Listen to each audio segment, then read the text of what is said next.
Are you ready to get casual? Grab your favorite adult beverage or combustible plant and join us for our roundtable TTRPG discussion. Oh yeah, it's time for Casual Friday. And now, here are your hosts. Hey, what's up? It's Casual Friday. I'm Jim. That's Ryan. That's Brad. We are the Landlocked Warlocks, and we are coming at you live on this Friday, October 3rd, as Brad very vigorously opens a beverage. I believe that's what they call grip it and rip it. Grip and rip it. Hell yeah, boys, get her done. All right, so we are going to talk about a bunch of things today. We got some new UA. We are going to talk about video games. Ryan's got a show and tell for us. We're going to talk about the Satanic Panic a little bit. We might build us a 5-room dungeon, I think. But first up, we're going to talk about Critical Role because Campaign 4 debuted last night. I didn't watch it last night, but I watched a lot of it this morning. Ryan, how much of it did you get through?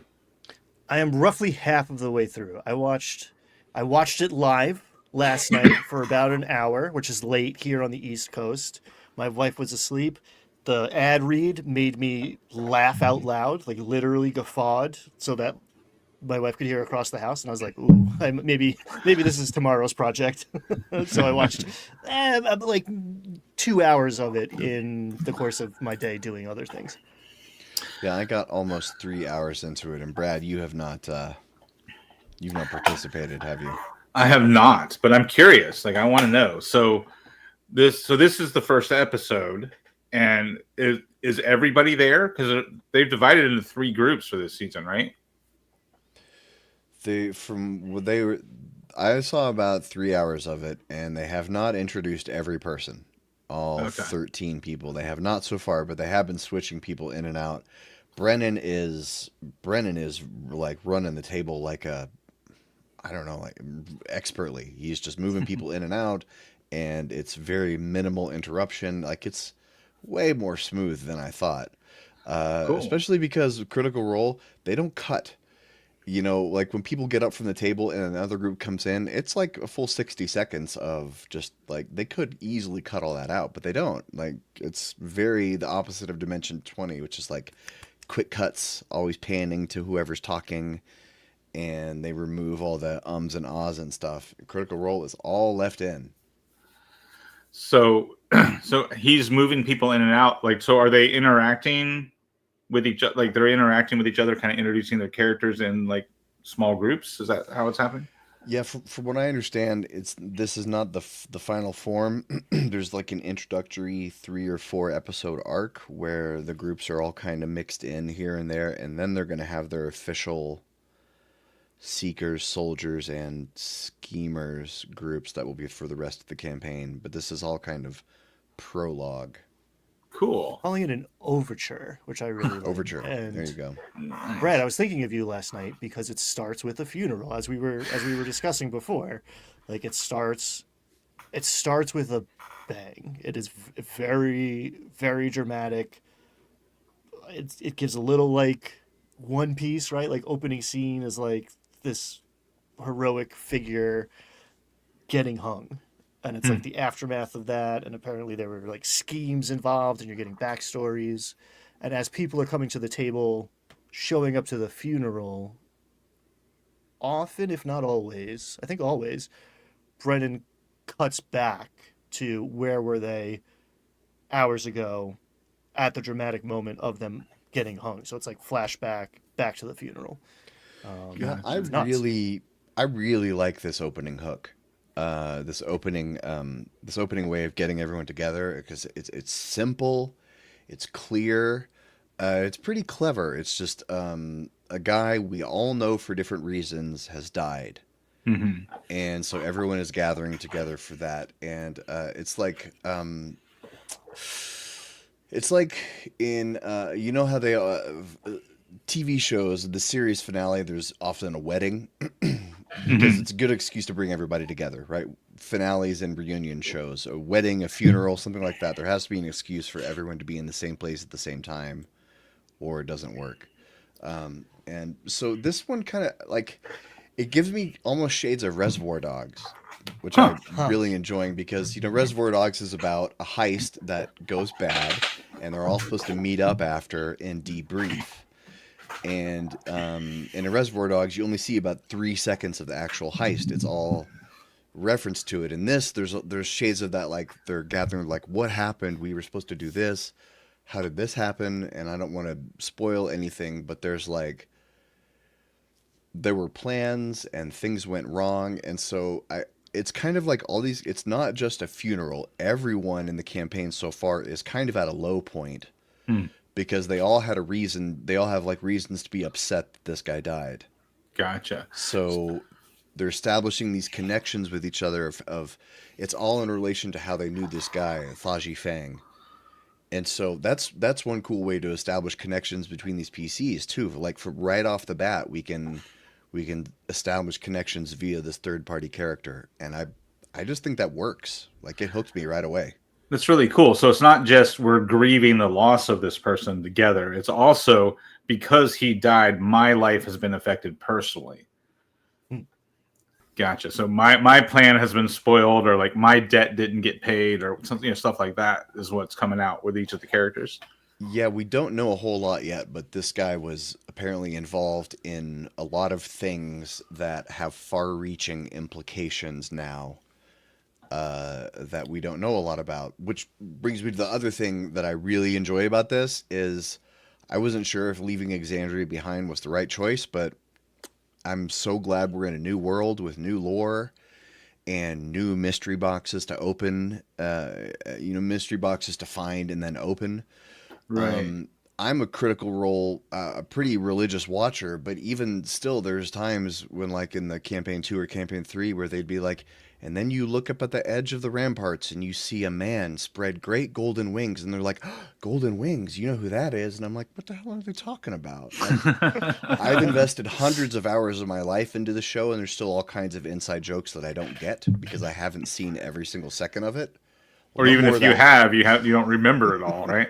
We're starting from scratch, all new lore, and I do enjoy that. Nice. Mr. Vincent brought up something I was going to ask. He says those connections are very Daggerheart like. I'm wondering if does it feel that way? Does it like the idea of like flashbacks and connections between PCs? I wonder if there is some Daggerheart influence. Are you feeling that? Kind of a virtuous cycle because there's a lot of Critical Role in Daggerheart, and I think the process of making Daggerheart helped them kind of clarify what Critical Role does so well, and it is those intercharacter relationships. So like most of us, unless you're very fortunate, have experienced like seeing someone at a funeral that you haven't seen for a very long time, or many people, and there are different relationships and different associations you have with these people.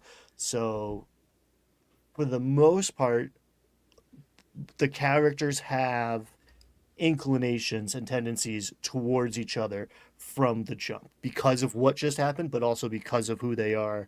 So like, it's not you meet at a tavern and you're going for 12 gold to go bonk kobolds and gather goblin ears. It's like you're a three-dimensional person from the jump who has connections. It's not just like feeling each other out. It's revealing what's already there.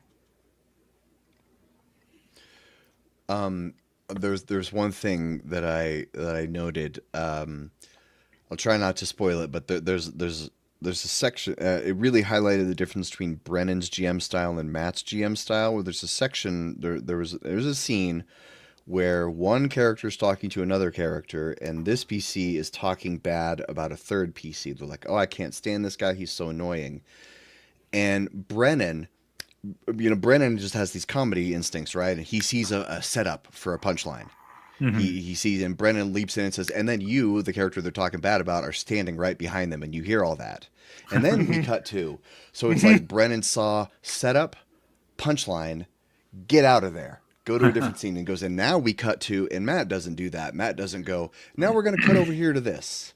Matt tends to let, like, scenes, he waits till scenes start to deflate before moving, or he'll even just wait for the players to do it to move on to another scene. But Brennan has those improv instincts of like, get out at the top. Mm-hmm. Don't wait for it to sink. You know, like if you're sure you're not going to get a bigger laugh, that's when you say goodnight, folks. Right. Just like George Costanza walking out of a meeting, you know, when he gets a laugh.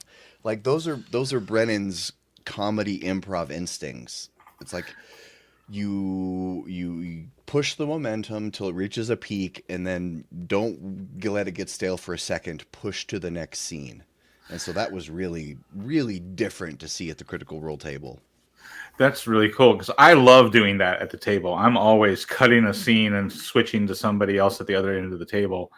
And I think I learned that out of necessity, just because like you got 6 players at the table and all of them have, you know, some neurodivergence of some kind. And I've learned to like cut scenes and build suspense, you know, in order to like hold people's attention. Because like not only do you end the scene at a dramatic moment and cut to somebody else at the table, you're getting the people's attention at the other end of the table who haven't been involved in that first scene. But you're also, by putting those 3 people on hold, waiting to come back to where they left off, like that helps hold their attention. So that's something I've learned over the years, and it's, now that I actually have, you know, some skill at it, it's really fun to do. There was another thing that this is a little bit of a spoiler, but not really. But Ryan, you must have noticed this too. What's going on with all these PCs 6 ability scores? They're all level 3, and they all have like, this one's the exception with this really low strength, but they're all like, most of them, their lowest stat is like 12 or 13. I counted 3 of them who have a 20 in their main stat at level 3. Wow. Yeah, it's they talked about like homebrew rules that are just for this campaign, and I think this is one out of the gate. There's a lot of let's say internet chatter and speculation about Sam's character in particular, because his stats don't match his class. So I think we're seeing a class reveal, which I'm always like, I've never seen one work at a table. Like, nobody cares, because like if the most important thing about you is your class, okay, cool, whatever. But here, maybe I bet it has more to do with the greater story. Not to go too far down that road.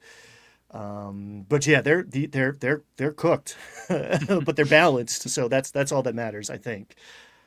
We'll see. Balance is in everybody has similar high stats. If you're all wildly OP, that's cool. Like the monsters are now wildly OP. Let's go. Like that's a fun dance. Right. Yeah. If you give 3rd level characters stats that are equivalent to, say, a 6th level character, right, or 8th level character, then you're just throwing, you know, challenges that you would normally throw at like 5th level characters, right? You're just going to dial up the challenge rating to match, you know, the imbalance. If that makes sense.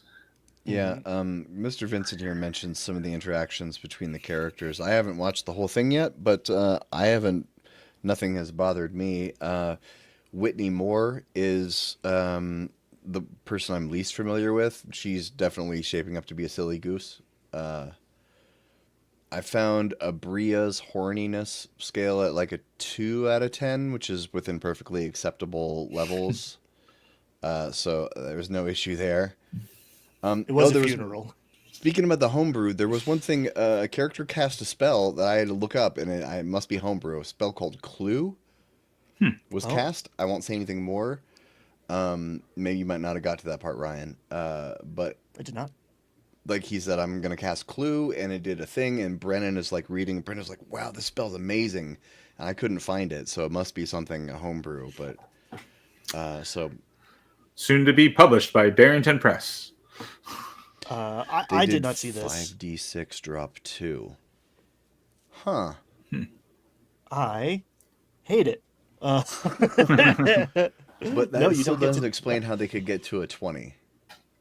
Or a 3. That means someone rolled 5 ones if someone's sitting at a 3. I'm guessing because she's supposed to be like a tiny pixie that she volunteered to have a 3 strength. Yeah, I Yeah, mean, maybe. Yeah. look at this: sewing needles, a little button on a little button on a string on her waist. That's freaking adorable. I mean, I'll take 5 dex for -5 strength. I'll make that trade. In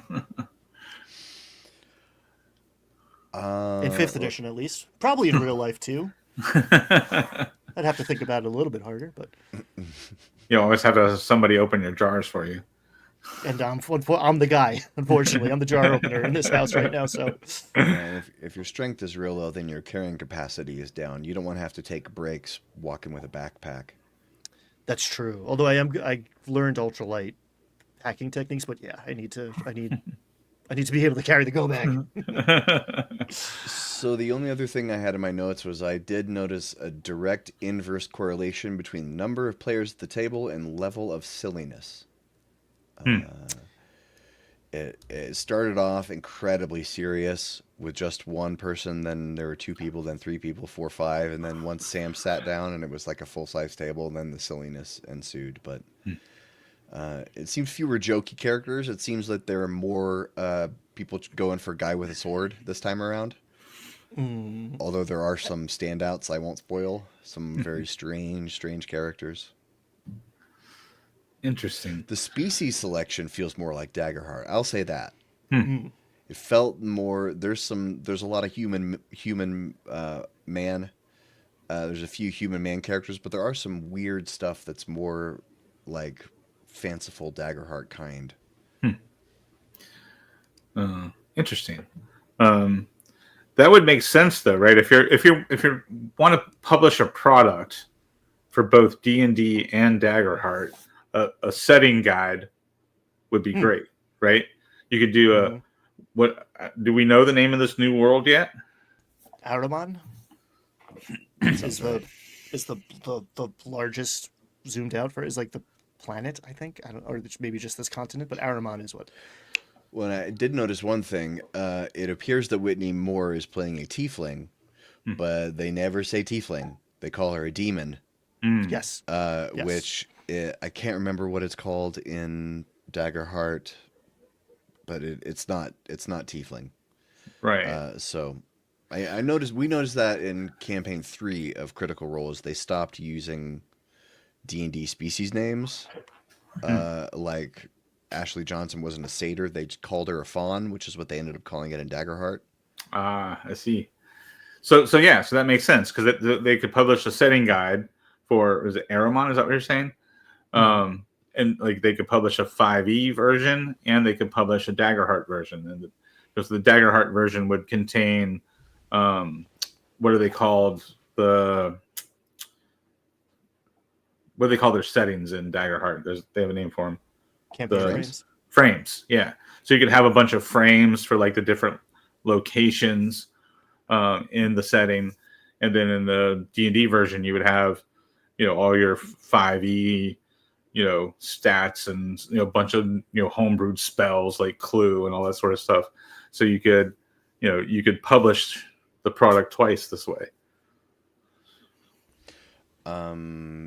They did a different thing this time where they had a cold open, and then they're filming their announcements in a black void with like the main 8 cast, and it was weird. It was awkward. They'll get better at that.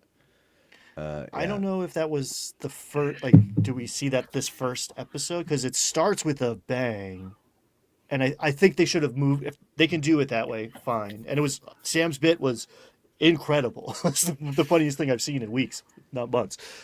But I think they should have like moved that another 30, 40 minutes into the thing. Like, it did totally break the momentum. It's like, someone's about to die. Buy my t-shirt. It was very jarring. Yeah, maybe they could move the announcements to the middle of the show now. Although they probably have some kind of contractual stuff with their sponsors that they will mention it within the first certain number of minutes of the show. That's something that happens with creators, is advertisers want it to be in the first couple minutes of the video before people click away. That's why we do that beer gag every time we open the show. Yeah, beer sponsors, bring it on. Still waiting for that beer money. Do we have anything more to say about Critical Role Campaign 4, Episode 1? How long was the episode? Episode is 4 hours, I want to say. Yeah, a little over 4. I like it. I'm excited to go watch the last hour and 20 that I haven't seen yet. I will say, yeah, I'm pumped, but like I'm easy to please right now, early in the campaign. I'm a huge Brendan Lee Mulligan fan. And I think we got the most mentions of species of birds in a Critical Role episode. Did you notice that? There's lots of kinds of birds. Lots of birds. Yeah. Yeah, well, there's I don't want to spoil it, but there is an event that happened in the past that has the name of a bird in it, so you know that there is going to be bird lore coming.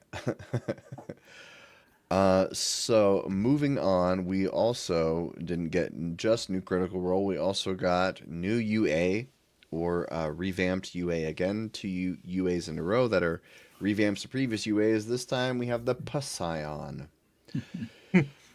And full disclosure, the 3 of us have not looked at this very well. But let's see, where's the section where it tells us what's different? Psionic power is now a free baseline ability and can telekinetic propel and telepathic connection. Spellcasting provides new cantrips levels 4 and 10.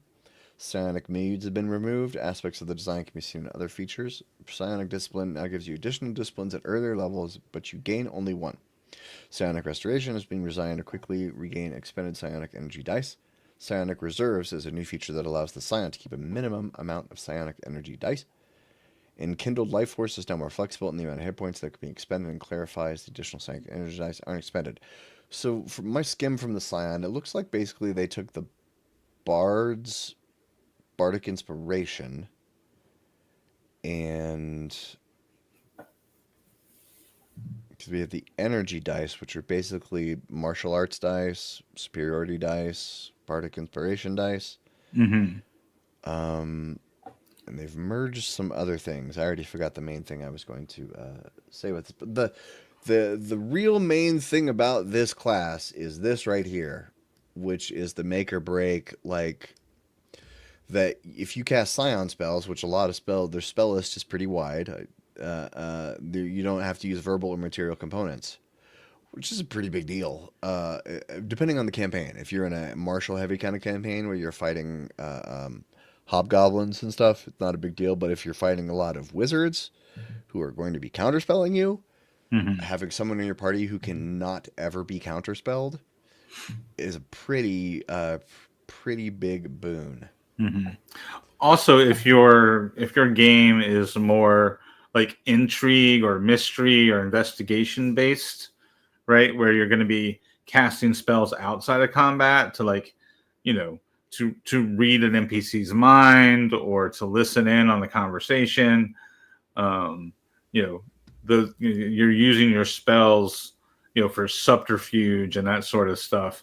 That those not having verbal and material components and somatic components goes a long way, right? So, it really depends largely on your campaign type, but that can be a powerful boon to not have to use those spell components. Yeah, it's cool. I think it's going to be very table specific, how much that pays off. I want the Scion to be so cool, right? Because, like, whatever. It's like my class fantasy version of this is so much better than, like, it all very much shines a light on the fact that the classes bleed into each other too much for my taste. Scion feels like a wizard with a little bit of a sorcerer edge to, like, it's not distinct enough. And in the press release for the UA, the article for the UA, they talk about how, like, this also has new spells in it. Those spells are Scion spells, but they're also cleric, sorcerer, warlock, and wizard spells. Mm-hmm. And it's like, why don't we have, like, Boundaries are important, people. Hard edges between classes make them much more interesting than like, okay, here is a smattering of spells that you get and one cool thing. I don't know. It kind of just waters it down for me so much. It's been a really long time since I've played first and second edition, but I seem to remember that the psychic powers back then were like entirely separate things. They were not the same as spells. So, and I think that's what a lot of kind of, older players who remember those days, who played Dark Sun back in like second edition, or I think that's often like the kind of knee-jerk reaction is, crap, we're still using spells instead of powers, right? So that's often a kind of knee-jerk reaction to this. What's interesting to me is that this is like what, the fifth try? Because before there was the Scion in UA, there was the Mystic in the UA. And I think they took at least 2 runs at the Mystic, decided not to put it in a book. And then I want to say they had another attempt with a different name other than Mystic that was also not Scion. Do you guys remember? Well, there's MCDM's The Talent. Mm-hmm. That could be that made a splash. That I believe doesn't use spell slots. I've heard good things about The Talent. The other main thing here is these psionic discipline options, which is like what I was thinking of was Warlock, because they get basically Eldritch invocations. Right. And they've redesigned a number of them, but most of them just is when you cast a Scion spell, you can add damage or do temporary hit points or whatever. There's only a couple of them that actually give you something that's not just changing a spell. So it's kind of somewhere between Warlock evocations and sorcery, metamagic. Yeah, that's what I'm looking for. Yeah, I don't see why can't they make this class a half caster with more of these psionic discipline things? And they could function like spell slots, but people might like it more if they just had things that weren't spell slots, Like Ryan was saying about the bleed, they are all too similar. Especially if you look at these subclasses. When I saw the subclasses are the metamorph, the psychokinetic, and the telepath, and now you already know exactly what they can do just based on those. They just they metamorph, psychokinetic, and telepath. They just borrow features from other classes. When I saw this for the first time, I thought, why is it that they can't have some classes in D&D that don't have subclasses? Why does every class need to have a subclass? Why can't they have a warrior with no subclasses? Or just the fighter doesn't have subclasses. And if you want to be a battle master, that's a barbarian subclass, or the Eldritch Knight is a paladin subclass. Why can't they have a Scion that it's just at those levels everyone gets the same thing, or everyone gets a new option from the psionic disciplines? Brad, are you Googling if D&D has ever had a class with no subclasses? No, I was looking up the Scion stuff, but yeah, I think the player base would complain. I think that may be why. There's a sense that there needs to be like a symmetry between class design. I think people would balk at that. You're probably right. But something you said at the beginning of making it like a half caster or making the design different. I feel like they should, of course, maybe it's because the monk has sucked for so long, but I always thought the Scion should be like a variation on a monk, right? Mm-hmm. So we're not calling them key points anymore. What are we calling them? Focus points, right? So I would build a Scion class that worked on focus points like the monk, but be more caster-like than martial, right? So it would mechanically, you would kind of design it on the monk's chassis, but make it so that it's not about punching stuff. It's about blasting stuff or moving stuff with your mind and that sort of thing. I like that. I think to answer Mr. Welch's question, I think the answer is you sell feats, go more Pathfindery, and allow people who want to play it more simply can play it more simply, and people who want to customize, to the nines with a bunch of feats, let them do that. That would be one of my hopes for 6th edition, is that D&D becomes more modular, and that if you want to build a simple character, you can. Like they can't just let you have a simple character. Like they took the champion fighter and they're like, let's add 4 or 5 things to this because we can. The champion didn't need 4 or 5 things added. The champion is the champion because of what they could do. Yeah, you could. Either way, like monk could be a scion subclass, or scion could be a monk subclass. Like either way would kind of work. Yeah, I think that would be in that way, since you have so many classes that function on spell slots, right? If you made a scion focus operate on focus points, right? Now you have 2 classes that use the same kind of currency, right? Which could lead to like monk scion multiclassing in the same way you get like sorcerer warlock multiclassing. I think it could work.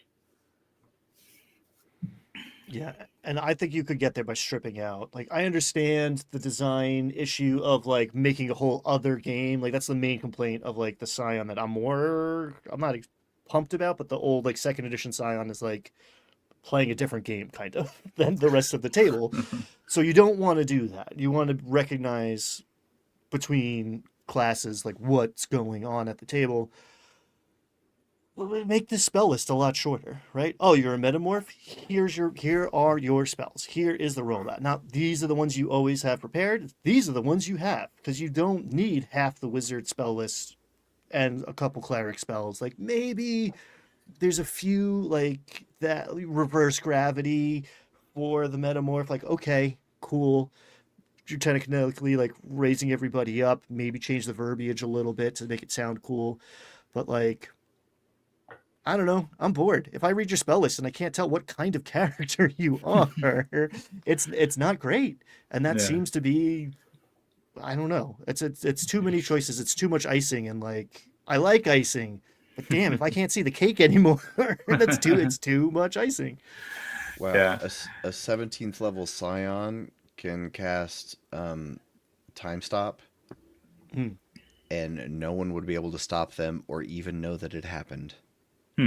Because no verbal, no somatic, just cast a 9th level spell and no one would be the wiser. That's wild. Yeah. That's a once a day solve any problem thing. That's what that is. Right. Yeah. But like Mr. Welch said earlier in the chat, the psionics have always felt kind of bolted on. Like Ryan was saying, it's almost like it's its own mini game. So I understand like how they don't want to recreate the problem that they had with previous editions. But I would just love it if they didn't use spell slots, so that it does, so psionics feels different than magic. Yeah, or go more warlock, where they just have a very small number of spell slots and they supplement that with abilities. Right. Yeah. Here at Landlocked Warlocks, we have an abundance of riches in our audience. There's a lot of cool, creative people. We were joking last week how we're your favorite YouTubers. Don't correct us on that. Some of my favorite YouTubers. Don't think about it too hard. Don't think about it too hard. But like, hey, if someone out there who has a little less going on than I do was to take all of the cool names that are in here for these abilities and make them cool abilities and not just add a D4 to a insight check or something, that would be a pretty cool Dungeon Masters Guild product. You couldn't do it anywhere else, but like, I don't know, Viscera Cannon is a word that's in this UA. I want that. Everybody wants that. Like, there's cool stuff in here, and they're just not delivering. And there's there's opportunity, and there's the children yearn for viscera cannons. One of you cool people make them, please. I'll give you $1 for it. Let's go. Kids and their viscera cannons. Speaking of kids and their viscera cannons, Vidya games. So we have some Vidya game news for Dungeons and Dragons. So Starbreeze was working on a co-op D&D video game. Co-op gameplay. It was playing as a games as a service product, which is the only video games that really make money these days. So a co-op game as a service thing would have been probably cha-ching. I'm very curious about why they stopped this. But then also they are opening up a second game studio in Montreal with 200 new staff. And, of course, there's a mention of Baldur's Gate 4 here. That co-op games as a service thing, if they just took Baldur's Gate 3 and gave us the ability to build a party and make encounters, that's really all we want. I mean, you could just give me a BG3 encounter maker, and I would be happy.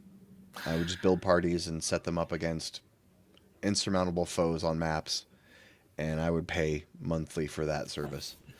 Best I can do is half a sigil. Best I can do is free 3D minis. Gosh. For our soon-to-be sunsetted before it even launched. We launched it at about 4:30 p.m. Like a White House press release. Sorry. Pretty much. It's confusing. I don't know if this is step on. I mean, it definitely feels like play the steps on rakes gif over and over again. But like, there was all this talk of like bringing things in house. Thank you. They are. I don't know, some other company fired 40 people and they're creating a studio next to their other studio and bringing in 200 people in Montreal, which is a beautiful city. If you haven't been there, go there before winter hits because it's very cold up there in the winter. So, I don't know, hopeful, right? I think a game made by the people making Dungeons & Dragons is going to be potentially more interesting to me, at least, than some third-party game billed as games as a service, which makes my skin crawl a little bit. I don't quite, I don't love that. So I don't know. Maybe jury's out. I can't wait to hear about this studio closing in 2 years without producing anything, because that seems to be the deal. Yeah, I mean that was my first reaction when you said they've hired 200 people for this studio.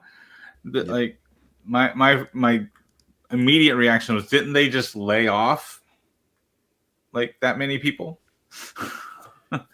Like they just closed a whole bunch of stuff, laid a bunch of people off, canceled a bunch of video games over the last 3 years, right? We've watched a whole bunch of stuff not happen. But now they're saying, oh, but we're going to do it again this way. I think what I'm learning from this is that shareholders like the excitement of people getting laid off and fired. It's like a movement. It's the illusion of movement. The announcement that a bunch of people who worked here last year still work here. It's not very sexy. But we ruin these people's lives. And, we're hiring all those people. We're growing. It's a very sexy narrative. Unfortunately. Puts, believe it or not, puts. Every time Professor GM has a new video to make, puts. It doesn't matter what they do. I'm curious to know how many of these 200 people that were hired for this new studio are the same people that were laid off over the last year and a half. Hopefully they're making more money. Maybe they're getting better positions now in the new space. It's kind of exhausting to me at this point. Just like, Hasbro, do what you're doing. Fine. Maybe that stops them from ruining the stuff I like at this stage. Yeah. So, moving on, the next thing that we are going to talk about is we're going to have a little show and tell. Ryan, are you prepared? I am prepared. So this has been a roller coaster. I backed this Kickstarter a long time ago. I've played a campaign and a bunch of one shots in Dolmenwood. This is a rule set. It's pretty much old school essentials, but it's also a campaign setting. So these were maybe not going to arrive because all of a sudden, because of politics, they cost 135% more to send to me. But it happened. They did it. I finally have Dolmenwood in my hands. This is the setting. This Woof. is a region. It's not even like a world, a continent. It's a small region broken up into hexes. Each hex has so much going on in it, but just perfectly described. A couple sentences that are so evocative that you're like, you walk into this village, they stole something from the hex, two hexes over from the Fairy King, and now the pigs have turned into people, and the people have turned into pigs, and the pigs are in charge, and they're really trying to keep it quiet because they don't want the other people around to know. And it's just a million weird, whimsical, like grim fairy tale things like that. Inspiration to my design as far as like organization of information and that like poetic punch of concentrating so much detail and inspiration into one sentence that it just like blossoms in your mind. It doesn't feel like enough when you're reading it sometimes. Like you're like, oh man, I'm gonna have to prep a lot. But the second the player characters start interacting with what's there, it grows. So I can't recommend Dolmenwood enough if it's your vibe. Fey Forest, old school. You're walking around with 12 hit points to start. You're not the Avengers. You're just some schlub trying to make it back to town to have another ale that's infused with some weird mushroom that is going to give you some magical ability, maybe, which you'll regret having. Yeah, and from what I've read, because I was so close to backing this, and when all the tariff shenanigans hit, I was kind of glad that I didn't. But now that you actually have your hands on it, now I'm jealous and wish that I had. Context, my understanding is it's basically old school essentials, but the class and species are separate. Correct. There are some kindreds, they are called. Some kindreds you have like using this as a class, right? So they don't have dwarfs. They have mosslings, which are these weird mushroom small dudes that have like symbiotic relationships with fungi. So as a more modern class, you can roll on a D8 table. Okay, this is what's growing on you.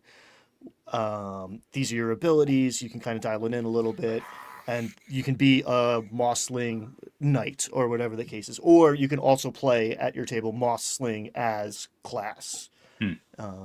So it's both. So it is old school essentials. It would be not impossible, but difficult to translate to. It would be work to translate to 5th edition or Dolmen or like Daggerheart or something like that. Shadow Dark would be a shorter jaunt for sure. It's got old school sensibilities and old school bones. But it originally started off as in zines as setting for old school essentials. Correct. But now it's its own game. Like if you have this, you don't need the old school essentials book to run this, right?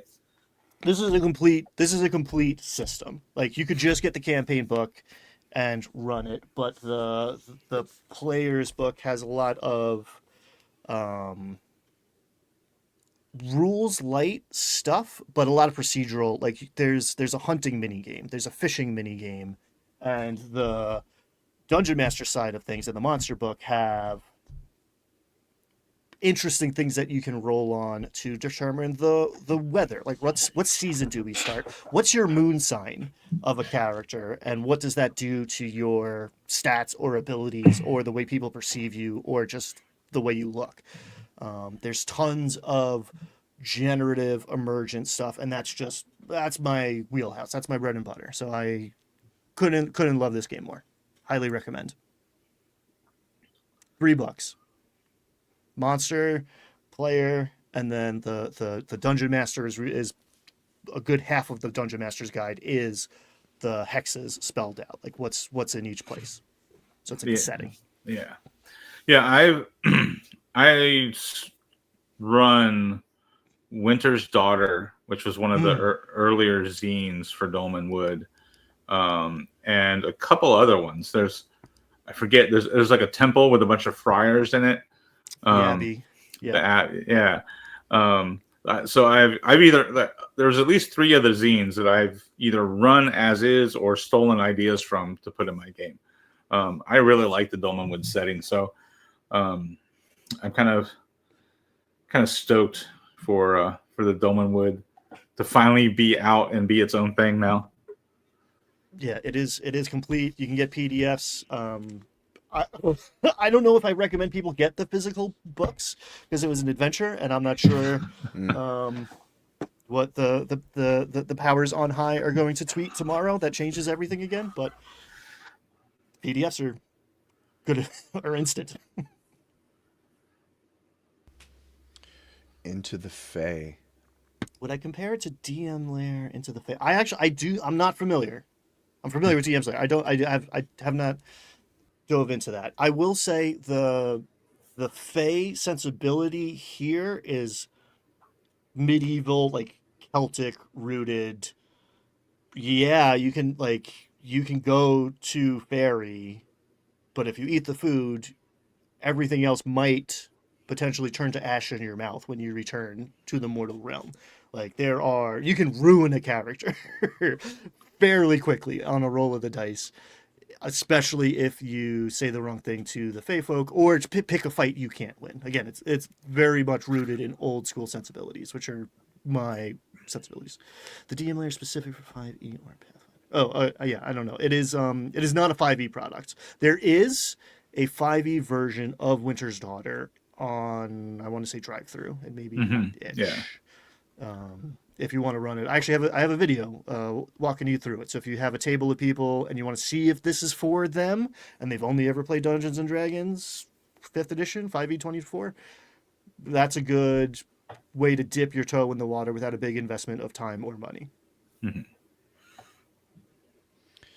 Nice. So moving on, we've got actually a little bit more show and tell, sort of. But first, let me not skip over every bullet point.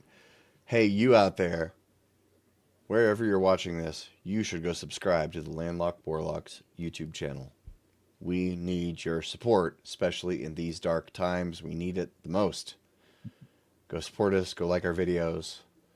And hey, go right to Darrington Press and tell them they should feature our 4-part Daggerheart miniseries on their channel.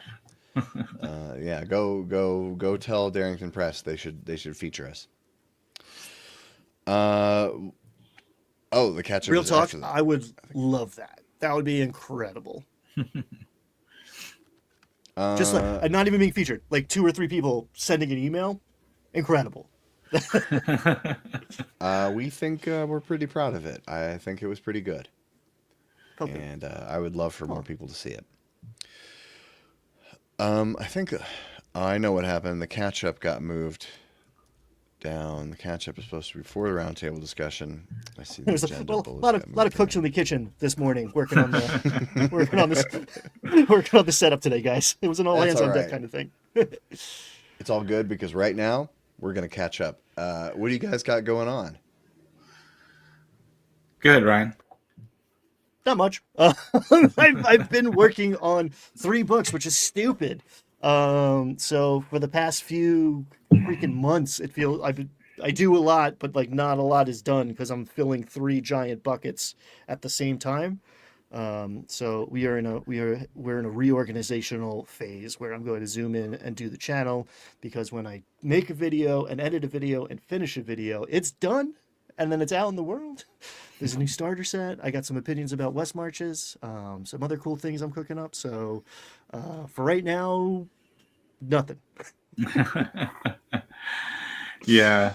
I still have a ton of things just sitting on the shelf. I think a lot of things on hold, trying to get a lot of things sorted in real life. I know I told you guys I took the summer off from from making YouTube content to deal with some health issues. The good news on that is my health issues have improved dramatically. I can now walk without pain, which is fantastic. Actually got to go to a metal show. Saw like 4 metal bands in one night, which meant I was able to like stand and hang out with friends without having to sit down the entire evening. So that was cool. So a lot of good things going on in my life, just not a lot of YouTube stuff. But currently running Shadow Dark for my Thursday night game. Players are really enjoying it. And however, one of my players brought up that they kind of miss some of the complexity of 5th edition. They don't want to necessarily go all the way back to 5th edition, but they do want to have a little more crunch. So this is something that I was toying around with, over a year ago. But now that my players are specifically asking for it, I have this idea of making feats for Shadow Dark as a way to add a little bit of crunch back into the game. So I've got a bunch of ideas. I've been tooling around with it. We'll see what comes of that. But yeah, if you guys would be interested in Shadow Dark feat system, let me know. Dope. Love it. Yeah, I'd love to see it. I can't wait. Brad, I saw your video on the socials about being able to move around again. It was very inspirational. I'm glad that you can go back to metal shows because, so moving on. I stumbled onto this book, Playing with Fire. Dungeons and Dragons, Tunnels and Trolls, Chivalry and Sorcery, and Other Fantasy Games by John Weldon and James Bjornstad. And do either of you guys want to take a guess about their backgrounds? Maybe one guess between the two of you. Pretty much, yeah. John Weldon is an instructor at Horizon School of Evangelism in San Diego. James Bjornstad, PhD, is an academic dean of Northeastern Bible College and has been involved in cult research for 18 years. So I sort of stumbled on this book, and I thought about maybe doing a video about Satanic Panic, but I don't really know if I have a whole lot of new to add to the Satanic Panic discussion. But this book is exactly what you think. It's like a lot of these things is that it starts out, in the beginning, it starts out very well cited and presenting itself as academic research, right? But then about halfway through, they start throwing in the things like, because we know the Bible is true and factual, we can therefore extrapolate that to these other facts and truths. It's a lot of that, like, very lofty assumptions, but they're then their conclusion at the end is definitely D&D's a cult, and they call them FRPs here. Fantasy role-playing games. But there's one section I'm gonna read everyone this paragraph right here, but I am going to search and replace in this paragraph a word or a little phrase with my own phrase. See if you can spot it, because it's going to come up several times. It is true that each player brings to Cops and Robbers his own moral standards and convictions. But it is also true that Cops and Robbers provides the player with the potential for laying aside his morality while playing. How very tempting and easy it is for any player to pursue the action of Cops and Robbers and adopt the necessary morality from the situation or moment. So we shouldn't be playing Cops and Robbers, guys, is the lesson that I'm taking from this book. Obviously that's silly, but you could read this whole book and replace Dungeons and Dragons, Tunnels and Trolls, Bunnies and Burrows with Cops and Robbers, and it would all have the same weight. And so I don't really know exactly what the roundtable topic is from that, but chat, what do you think? What do you guys think? Have either of you read this actual book before? I Someone have tried not. to shove it in my hands as I was walking by them on the sidewalk once, and I just refused to make eye contact and kept walking. Jim, I think you should make the video, because like the kids don't know, and like the only people who are like trying to tell the kids think that they're better because people shoved them in lockers and beat them up when they were children, and like, no, that's not the lesson to take here. But maybe we're taking for granted a lot of things, right? And sometimes it helps you really appreciate, like Brad sharing his story of like, I walk around and it's not appreciated by me so often, and to know that that is not taken for granted, that's not a given, just makes me much more grateful and well-rounded. So like the idea that this game, this hobby that encapsulates so much creativity and social connection for so many of us, could in fact be viewed negatively and actively attacked, like politically agendaed against in an organized way. I don't know, has some parallels to what's going on right now in the world, and I don't know, it could happen 6 months from now. Like we could be on the defensive about whether or not this game is satanic, like whatever, evil. So yeah, if you enjoy sitting around with your friends having a good time, maybe pay attention. Yeah, this book came out in 1984, right? I'm checking that right now. Yeah, Is that it was 84, the same year the Dungeon Master William Deere's book about James Dallas Egbert came out. Yeah, and I grew up in the Christian church. In college I actually worked in a Christian bookstore, so I remember seeing books in the bookstore. 99 Reasons Why God Will Return in 1999, which was the sequel to 98 Reasons and the sequel to 97 Reasons from 1997, right? Those are legit books that we carried on the shelves in that bookstore. I remember having to straighten them. You guys hear about this comet that's coming? This is I think this is the one. I got a good feeling about this one. Oh, wasn't Jonestown? Didn't they believe there was a comet coming? That's why they drank the Kool-Aid, literally. I think that's the story if I'm remembering right. But Bob, there's a few of those stories. But yeah, I don't know, man. This stuff has persisted. Obviously, I'm also a fan of heavy metal. So I grew up in the church. I played Dungeons and Dragons. I listened to heavy metal. And I've heard all these arguments about how these things are going to ruin your soul, and this is witchcraft, and this is a cult, and all that sort of stuff. You play your records backwards, and you're going to get messages from Satan and all that sort of stuff.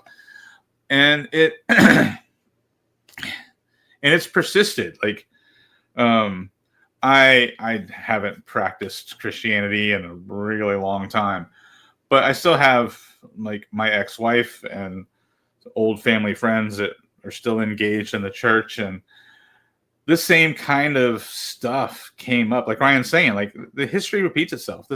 I remember when like there tried to be a satanic panic revival when Pokemon came out, and there were people in the church saying that Pokemon was evil.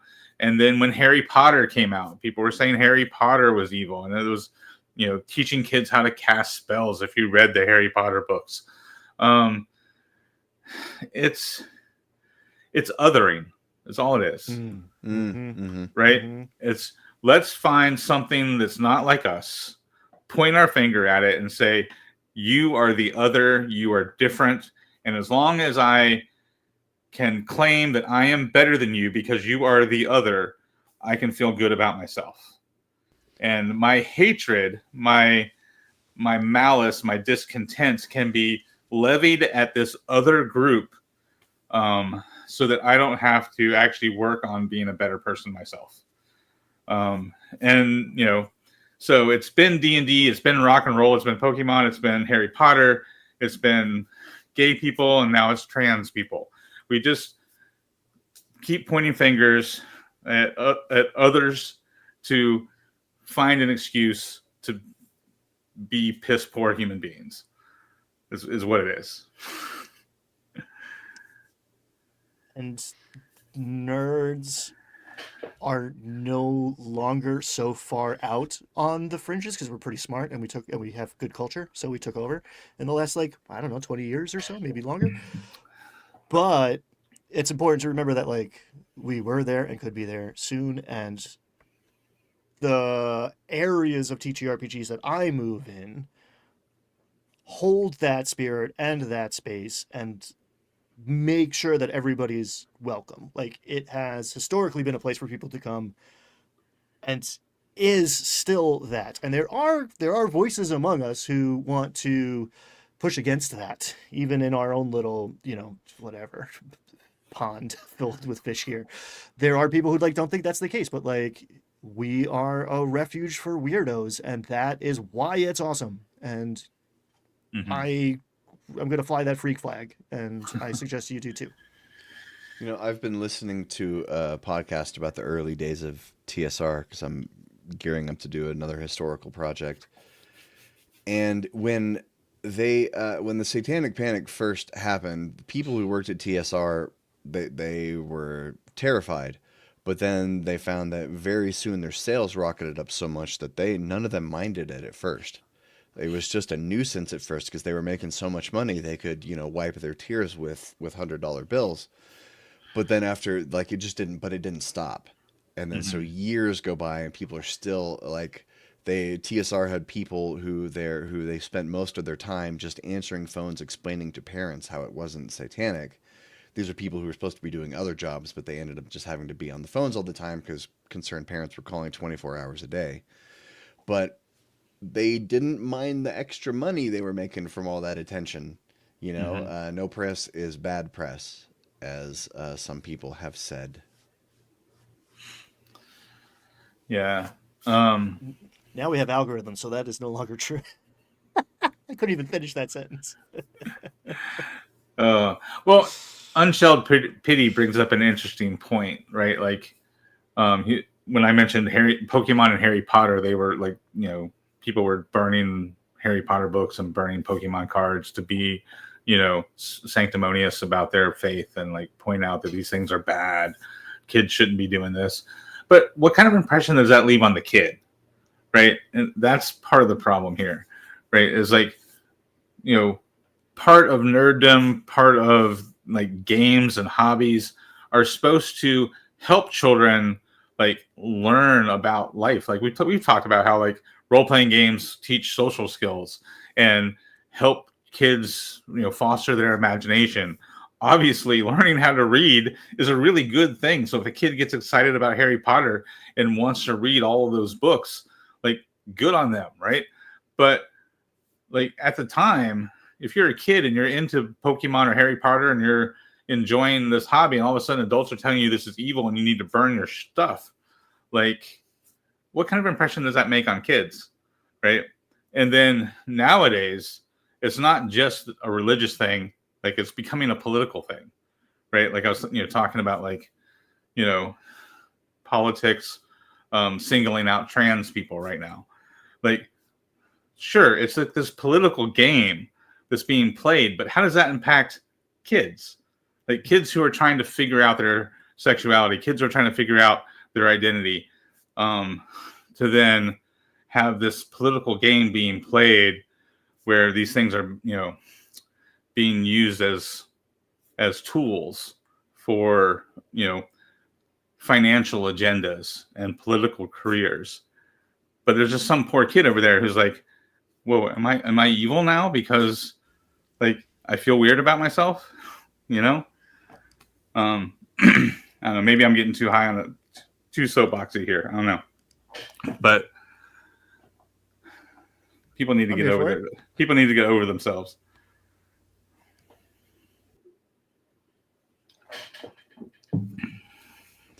So I think we should move on because we have a new-ish segment that we are going to be debuting. And Ryan, do you want, or no, Brad? Who's doing this? I don't know. It's not me. Somebody What's other than me happening? start talking. I don't know what's happening. All right, we're talking about Morktober. Is that what we're talking about? Yeah, so Morktober is I'm sure folks have heard about Inktober, where you're supposed to draw every day in October. But Morktober is for Morkborg, and it's a series of prompts. Every day you get a prompt to inspire you to make up some sort of role playing encounter, a room for a dungeon, make some art, whatever it is. It's this prompt list for you to do Morkborg related content. So we're going to play around with that. Obviously, we're not on live every day, as fun as that might be. So we're going to take the first week. I'm going to take the 7 prompts from Morktober, and we're going to build a 5-room dungeon with these 7 prompts. So I'm going to give you an example. I'm going to start with the first one. So the first prompt is frog. And so I'm going to take frog, and I'm going to build the beginning part of this dungeon to kind of inspire the direction we're going. So with frog, I'm thinking there is, in the middle of the swamp, is this ruin. This ruin is our 5-room dungeon. But on top of this ruin is a giant bronze statue of a frog. And the denizens of this swamp are some strange backwood, maybe cult-like humans who worship this frog god. They worship this bronze statue. So that gives us sets our tone. So we got this kind of creepy dark magic vibe, these like culty like swamp people who are worshiping this frog god around this big bronze frog. And that's our guardian for our 5-room dungeon. So there's these people live in the swamp. They might be a combat encounter that you have to face to get into the dungeon, or maybe there's a secret passage under the bronze frog so you could sneak in that way. Ooh, I have something. So the next 2 things are maw and daggers. Mm-hmm. What if the frog has teeth that are made of sharp points like daggers, but some are missing? And maybe the heroes need to find the daggers to get in, or maybe the daggers are in the thing underneath it. Nobody knows what happens if you reinsert the daggers back into the frog. I like that. That could be the puzzle part, right? So maybe like later on in the dungeon, you find more of these daggers. And if you go back to the entrance and insert the daggers into the frog's mouth, the maw of this frog, that opens up a secret passage or something deeper into the dungeon or something like that. That's good game design, to put the puzzle at the beginning of the level, so then you can circle back once you have the solution. Very Metroidvania. All right, so my plan was to go through 7 of these the first week. So Jim just pitched us the idea. So we got our puzzle level down deep in the dungeon where the players find these daggers, right? So I'm going to throw out to chat prompts 4 and 5. So chat, you guys get howl and stain. So in chat, throw out your ideas for an encounter or room that goes with the prompt howl, and throw out ideas for stain. And so while you're doing that, Ryan, let's take a look at our list of 5 rooms. So Jim just gave us our puzzle. I gave us our guardian. So we still have the trick and the setback, the climax, and then the reward or revelation, right? So that's what we've got left to work with. And so Ryan, you get the next 2, Shard and Wizard. Ooh, Husk though, maybe. Oh, I'm sorry. Husk and Shard. I was looking at the list wrong. I love the the stumbling upon an injured, right? If let's say we're gonna do conflict, right? You want to fight, and then you want like the big climactic battle. Probably if we're gonna go like more 5e, we got to soften up the players, use up some resources. So I like having the big scary monster. Maybe it's got some of these daggers in it already, right? So the idea of like this fish is way bigger than you, little fish, and something screwed up this fish, right? It's like when you see the gargantuan leviathan whale come to the surface and it is all scarred up, suggesting that there are giant squid down there. So swamp plus husk, like serpenty, snakeskin sort of thing, or maybe like cicada shell, like some sort of dead thing sitting. Actually, I'll give you our twist too, right? Here is this dead thing sitting there. This dead. Can I say Naga? Yeah, they don't have TM on Naga. A large snake creature, seemingly killed by these daggers. These daggers, which now are not just worth 50 gold pieces, but are actually maybe the key to the door that I think is going to open a la Tomb of Horrors and give me some sweet, sweet treasure. So perhaps someone goes and takes them unthinkingly or uncautiously, removes a dagger. This undead husk of a Naga arises. Bone Naga? Maybe? The guardian of this Temple of the Frog God. Nope, that's definitely something. Whoops. This guardian arises, eats up some resources, eats up some hit points, some spell slots, gives us a good fight. Maybe swallows a creature to get back to our maw thing. Grapples a player, swallows it. Ultimately, he's going to die, right? Because the good guys always win. And that is pointing at, one, the entrance and the door, and two, the big climactic fight at the end where something had to beat this thing in order to get deeper into the dungeon. So what the heck is that? So the husk is this like shed skin of a Naga. That will, if you, maybe it was killed with one of the daggers. So if you in order to collect all the daggers, you have to remove the dagger that killed this husk, and when you do, it reanimates. So it's like we could even call it a husk Naga, right? So like reskin a bone Naga. Yeah, I dig that. And then how the shard factors into this, right? Like what? I mean, shard's given me dagger again, right? They're kind of like connecting in the same way. That's a little piece of this. You got something, Jim? What if there are multiple daggers, more daggers than you need, but you have to find the right ones to assemble them into the proper shape to become the shard?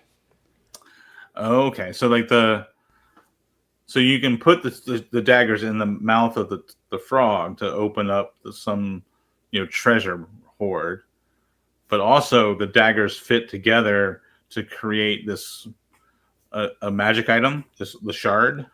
You could, or you could just say one tooth is missing and all the daggers have to fit together. Oh, okay. Order. Either one would work, but I also like the idea that if it's multiple daggers, if it's like a 3 out of 5 thing, you could maybe have a couple daggers in secret rooms, and you might not even need to fight the Husk Naga if you have a more exploration heavy. Yeah, these are great ideas. Let's take a look at chat, what they came up with for our other 2 prompts. The Rod of 7 Daggers. The Rod of 7 Daggers. Oops, all daggers. I do like the that's the cup of a carpenter moment of like inserting the wrong dagger, and instead of opening, like, I don't know, lasers come out of its eyes, or like more Frog desiccated attack. Frog attack. So with howlers, we get ideas for like exploding toads with like sonic attacks. or just like the ongoing howl of the swamp. Like swamp gases are released around the dungeon, so there's this like reoccurring echoing howl that happens. So that's pretty cool ideas. I'm always looking for a way, if we're in a 5th edition mindset, I'm always looking for ways to interrupt the ability to rest. And anyone who's tried to sleep at night near the woods and a pond know that like spring peepers and a lot of other frogs like can make a tremendous amount of noise, right? So like howling frogs preventing you from gaining the benefits of a rest, chef's kiss. I like that. Some kind of save against that. Mm-hmm. Probably nighttime save. See how heavy you can sleep. A con save. Yeah. So in order to take a long rest in this area, you have to make a con save, or else the howling keeps you up all night. And maybe that's the advantage of the secret room. Maybe there doesn't need to be a treasure hoard. It's just if you unlock the secret room, it's soundproof, so you can go in there and take a long rest. Place you can rest. Yeah, that's good. So that could be one of the reward part of the 5-room dungeon. I also like the idea that like the reason that how the frogs howl is because they're part wolf. They're like like like owlbears, right? We've got owlbears and Frog minotaurs. Wolf. Right? It's a frog wolf or wolf frog. Wolf frog sounds better for reasons I don't understand, but the howling hoppers. Ooh. So it's got like a wolf's head, but a frog's body, so it leaps like a frog, but it has a bite of a wolf. You know what? I'm going to put this 5-room dungeon on the shelf for a minute because I think we really need to dive into the Howling Hoppers as like a band, like just bards. New concept. Yeah, that's a new name for your adventuring party, right? The Howling Hoppers. Where howler monkeys? Wait, they're lycanthropic. Because if I have frogs stopping you from long resting, someone is going to go start smashing frogs. Sonic attacks happen. One bites you. Now you're a were-frog, and now we're making a band, baby. I love this. Were-frogs. I love it. Let's see. What are some of the other ideas in the chat? How horror. Frog in your throat. I can't. That took too long to get to. Good job. Unshelled pity. The stain idea. Some people have suggested like a blood stain or a body stain. Maybe even having to find a body to put on the stain in order to, open a room or a door or something. I really like this idea. I've been thinking about this idea, the howling frogs, and this idea of this place being a respite, an oasis or sanctuary. In a kind of grimdark campaign, the frog forest, where you can't rest, that would be really intense. And like maybe these frog statues, these were built by ancient peoples because it's like here underground, it's a frog-free zone. And then they had to lock them all with these magical dagger shards. But like, if you want to survive traversing the frog forest, you have to find one of these sanctuaries, or you're not going to be able to sleep because it's so loud all the time. Yeah, I like that. Yeah.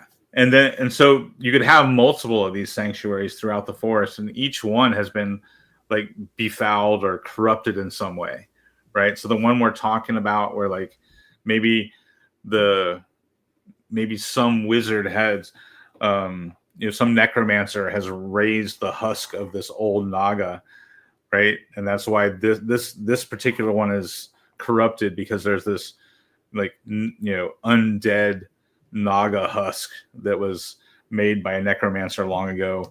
He was just like, maybe he's like a low-level necromancer who got in over his head, and maybe that's the body.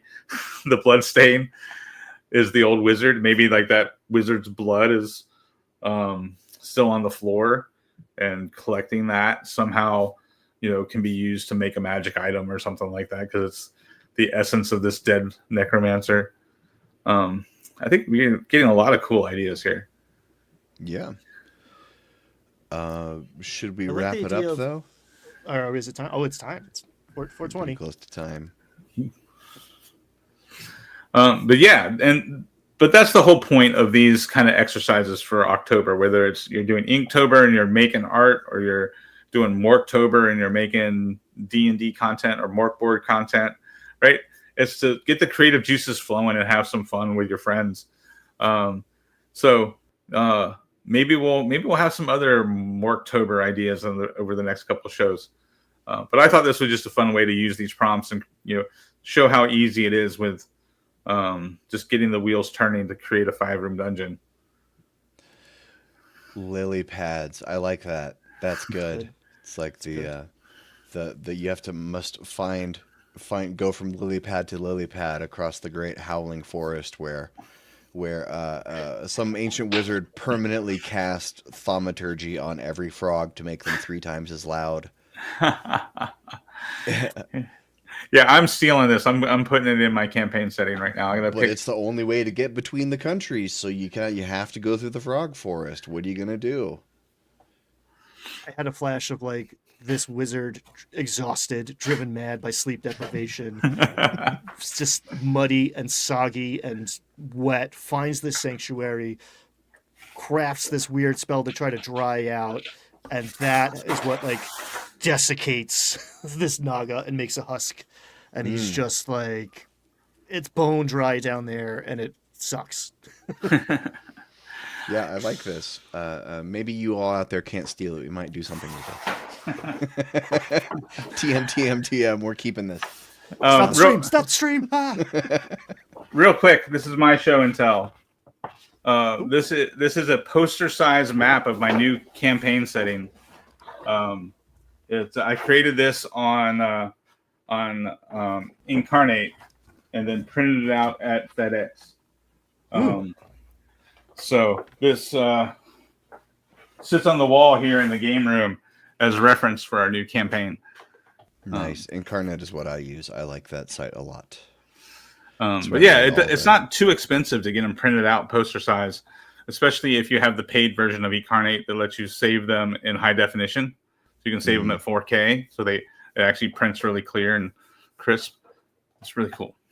Nice. So one last little thing we're going to talk about here is that they're making a memorial for Gary Gygax in Lake Geneva, Wisconsin. And this is kind of interesting that they're making a game table to scale.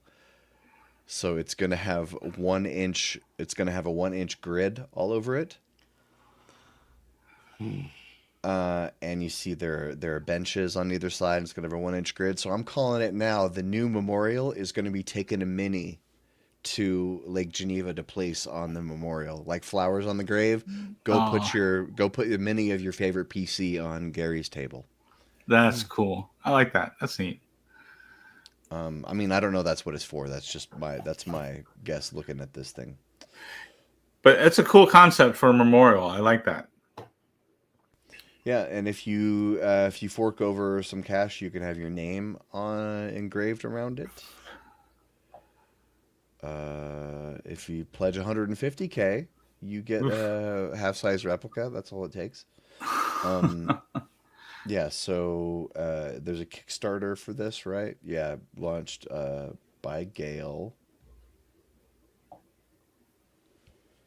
And 32K of 150 goal, 110 backers. It just started. Let's see what this shows. See if they have a design of it. Who are you? I don't know who you are. What are you talking about? Who are all these people? Show us a thing. Okay. There's a concept. Oh, so you're just going to be playing at the table with a bronze Gary right next to you? So you could just come, your group could show up and just sit down and play at the memorial table. He's a dice tower. Is that disrespectful? Shove a D20 in his mouth and it comes out of his hand. Oh, no. Oh, God. Oh.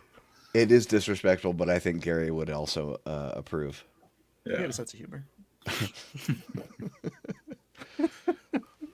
So there's that Kickstarter if you're interested, and if you live nearby there or make a pilgrimage up there, if this gets funded and built, we would like to see pictures of you doing that. Anyway, I think we're about out of time. So you know what? We're gonna get out of here. All right. All I got. right. I'm going to see Rocky Horror tonight. I got to get out of here so my daughter can do my eye makeup. Who you going don't- as? I'm going as Eddie. They don't have phones and castles, you bonehead. All right. So, Brad, I hope you enjoy Rocky Horror. I know it's the 50th anniversary. It's playing at the theater down here. I've seen some weirdos. I'm going to be one of those weirdos tonight. Love it. Oh. Anyway, yeah. So enjoy Meatloaf on stage in his prime, and thanks for watching. We love you. These are strange times. Please be kind to people who don't agree with you, and we'll see you soon. Bye, everyone.